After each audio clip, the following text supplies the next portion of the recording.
বোধহয় সত্যি ওই ছোট ছোট নিরীহ শিশুদের অভিশাপ নেমে এলো সেই মার্কিন রণতরীর ওপর, যেটি ইরানের বিরুদ্ধে চলমান অপারেশন এপিক ফিউরিতে সমুদ্রভিত্তিক প্রধান বিমান ঘাঁটি হিসেবে গুরুত্বপূর্ণ ভূমিকা রেখে আসছিল। সেই যুদ্ধদুর্গে হঠাৎ আগুন লাগার ঘটনার পর সামনে আসতে শুরু করেছে ভয়াবহ সব তথ্য। টানা ৩০০ দিনেরও বেশি সময় ধরে যুদ্ধক্ষেত্রে মোতায়েন থাকা যুক্তরাষ্ট্রের সবচেয়ে আধুনিক যুদ্ধজাহাজ ইউএসএস জেরাল্ড আর ফোর্ড এখন নিজেই বড় সংকটে। ওই আগুনের ঘটনায় ক্ষতিগ্রস্ত জাহাজে সম্পূর্ণ মেরামতে সময় লাগতে পারে অন্তত ১২ থেকে ১৪ মাস পর্যন্ত। গেল ১২ মার্চ লোহিত সাগরে যুদ্ধ চলাকালীন সময়ে এই বিমানবাহী রণতরীতে অগ্নিকাণ্ডের ঘটনা ঘটে।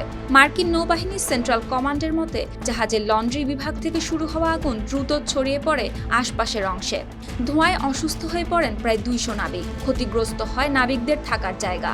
ঘন্টার পর ঘন্টা চেষ্টা চালিয়ে আগুন নিয়ন্ত্রণে আনা গেলেও ততক্ষণে স্পষ্ট হয়ে যায় ভেতর থেকে দুর্বল হয়ে পড়েছে যুক্তরাষ্ট্রের এই সামরিক দৈত্য।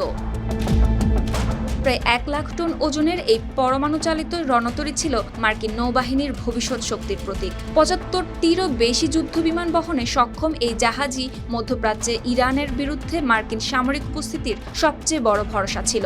কিন্তু দিনের পর দিন বিরামহীন যুদ্ধ অভিযান, অতিরিক্ত চাপ আর রক্ষণাবেক্ষণের সুযোগ না থাকায় ধীরে ধীরে ভেঙে পড়তে থাকে এর যান্ত্রিক সক্ষমতা। প্লাম্বিং সিস্টেম থেকে শুরু করে ভেতরের বিভিন্ন প্রযুক্তিগত কাঠামোতে দেখা দেয় সমস্যা। ক্লান্ত হয়ে পড়েন নাবিকরাও। আর শেষ পর্যন্ত মার্চে সেই অগ্নিকাণ্ড যেন পুরো সংকটকে সামনে নিয়ে আসে।